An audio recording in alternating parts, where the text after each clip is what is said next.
వినాయక వ్రత కథా ప్రారంభం. నైమిసారణ్యంబు వెలయచుండు అందనేక ధర్మశాస్త్ర పురాణేతి అనేకంబులను చెప్పు పౌరాణికునంగు సూతుండు సౌనకాది మునీశ్వరులను అనేక శాస్త్రంబుల బోధించుచుండను. ఇట్లుండా చంద్రవంశంపున జనించిన ధర్మరాజు దైవయోగంబున నాతులచే రాజ్యమును పోగొట్టుకుని అనేక వృక్ష పక్షి మృగంబులు గల ఆ అడవిలో ప్రవేశించి అందు వాయుభక్షకుండుగా పర్ణభక్షకులుగా తపంబు చేయుచున్న ఋషి పుంగోలను చూచెను.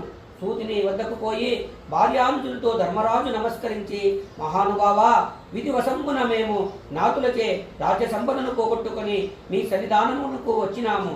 మీ దర్శన భాగ్యము వల్ల సకల పాపంబులు నశించి మీ అనుగ్రహం వల్ల రాజ్య సంపద పొందే వ్రతమును తెలియజేయవలసిందని సూతిని వేడుకోగా, సూతుడిట్లనియే, ధర్మరాజా, పుత్ర పౌత్రాభివృద్ధితో సమస్త పాపాలను పోగొట్టే సాంబశివుడు కుమారస్వామికి ఉపదేశించిన వ్రతమొకటి కలదు. ప్రమద గణాదీప సేవితంబును నానారత్న విభూషితమైన కైలాస పర్వతములో మందార వృక్ష సమీపమును గల స్వర్ణ సింహాసనంబుపై పరమశివుడు కూర్చొని ఉండగా క్షేముడు వచ్చి లోకములో మనుషులు ఏ వ్రతం వల్ల సుఖ సౌఖ్యాదులు పొందగలరో అట్టి వ్రతము ఏదైనా ఉంటే తెలియజేయమని కోరాడు. పరమశివుడు, ఓ కుమారస్వామి, సర్వ సౌఖ్యాలను ఆయుష్ను పెంపొందించే వినాయక వ్రతము కలదు. ఈ వ్రతము భాద్రపద మాసములో శుక్లపక్ష చవితి రోజున వేకోజామునే స్నానమాచరించి శుచిగా నిత్య కృత్యములను నెరవేర్చి తన శక్తి కొలది బంగారు గాని వెండి గాని లేదా మట్టితోనైనను విఘ్నేశ్వర ప్రతిమను తయారు చేసి ఇంటిలో ఉత్తర ప్రదేశమున మంటము తయారు చేసి అందులో బియ్యము పోసి అష్టాదళ పద్మములతో విఘ్నేశ్వర ప్రతిమను ప్రతిష్ఠించి గంధ పుష్పాక్షత పుష్పాతులచే పూజించి ధూపదీపములను సమర్పించి కుడుములను పళ్లను దినుసులను నివేదించాలి.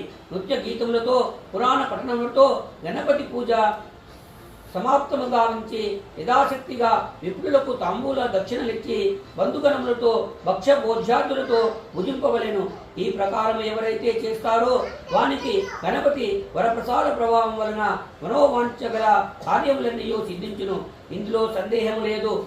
మరుసటి రోజున ఉదయంనే లేచి స్నానాదులు గావించి పునఃపూజ చేసి గణనాథునికి మౌన కృష్ణజీన దండ యజ్ఞోపవిత కమండల వస్త్రములను సమర్పించి విప్రులను దక్షిణ తాంబూలాదులతో భోజనాదులతో సంతృప్తి గావించి ఆ పరమశివుడు కుమారస్వామికి చెప్పాడు. వ్రతములలో ఉత్తమమైన ఈ వ్రతాన్ని గంధర్వ కిన్నెర కింపురుషాదులచే సదా ఆచరింపబడినదని స్కందునకు పరమశివుడు ఉపదేశించాడు. ఓ ధర్మరాజా, నీవు ఈ వ్రతాన్ని చేసినట్లయితే శత్రువులను జయించి సుఖప్రాప్తి పొందగలవు. ఈ వ్రతాన్ని దమయంచి ఆచరించి నలమహారాజును పెళ్లి చేసుకుని ఇష్టకామ్య సిద్ధి పొందినది. శ్రీకృష్ణుడు ఆచరించి శమంతకమణితో జామవతిని పరిణయమాడిన సంఘటన కలదు.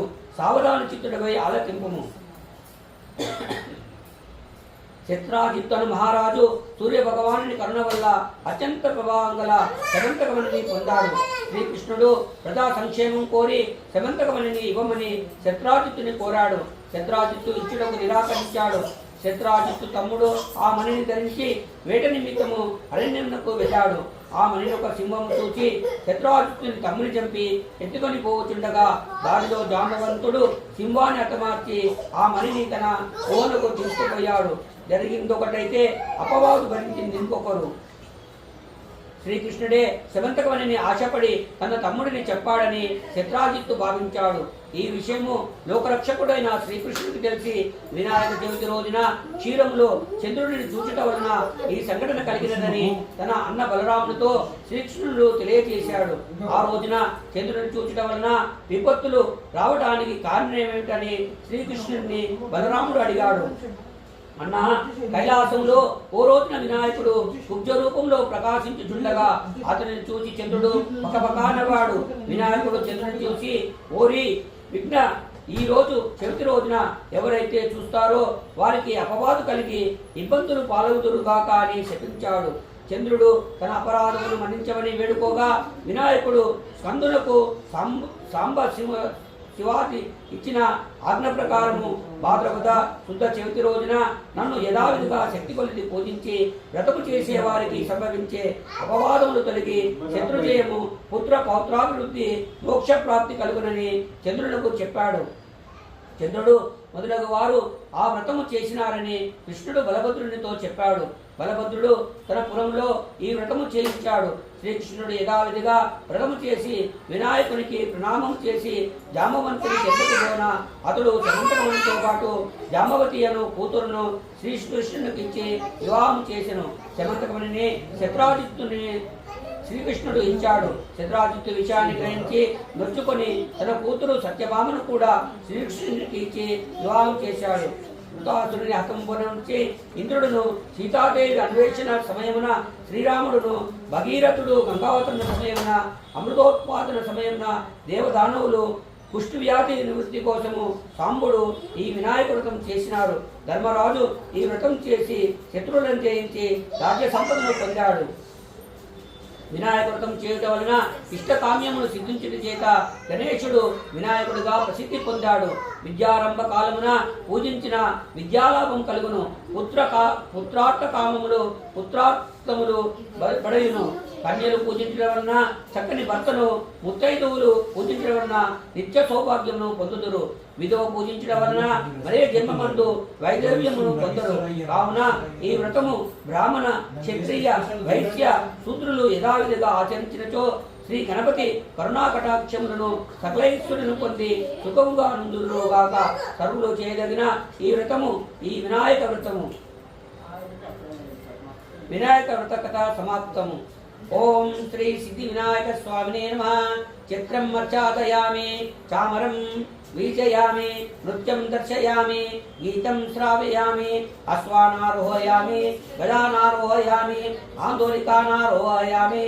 సమస్త రాజోపచార, దేవోపచార, భక్తోపచార, శక్తోపచార పూజాం సమర్పయామి. సర్వభావే అక్షతాన్ సమర్పయామి. అనయా ధ్యాన ఆవాహనాది షోడశోపచార పూజాయ చ భగవాన్ సర్వాత్మం సర్వం శ్రీ సిద్ధి వినాయక స్వామినే నమః. సుప్రీత సుప్రసన్నావృతో భవతు. ఏకతత్వం శ్రీ సిద్ధి వినాయక స్వామినే నమః. అర్పణమస్తు.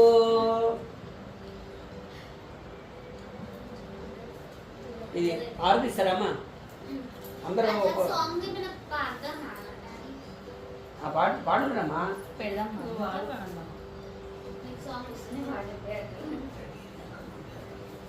ఇగో మంగళము చరణం ముందు ఒకటి, ఇది పాడుతూ మీరు ఆరతి ఇవ్వండి. సాయంత్రం వీడియో తీస్తాడు రండి.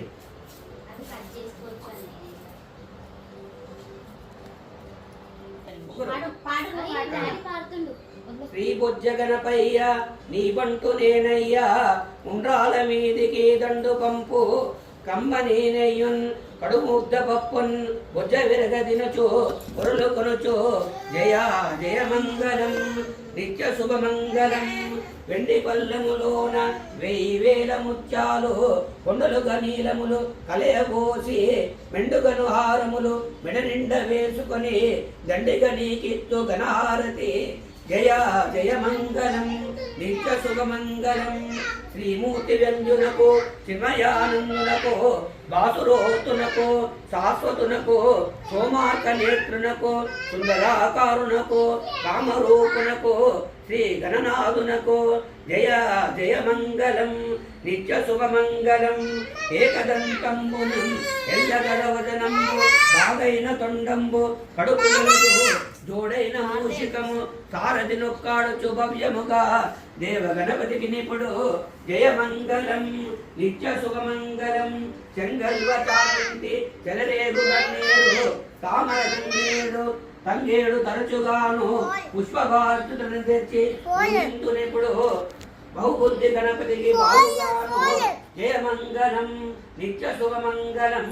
జయ మంగళం నిత్య శుభమంగళం.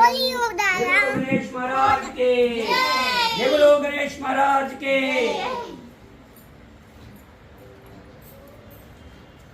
సకాశోపర శాంతతం శ్రీ సిద్ధి వినాయక స్వామినే నమః. పాదోదకం పావనం శుభం కురం. అకాలముచ్చరణం సర్వవ్యాధి నివారణం సమస్త పాపక్షరం స్వామిసిద్ధ్యర్థం శ్రీ సిద్ధివినాయక స్వామినే నమః. పాదోదకం పావనం శుభం కురుం.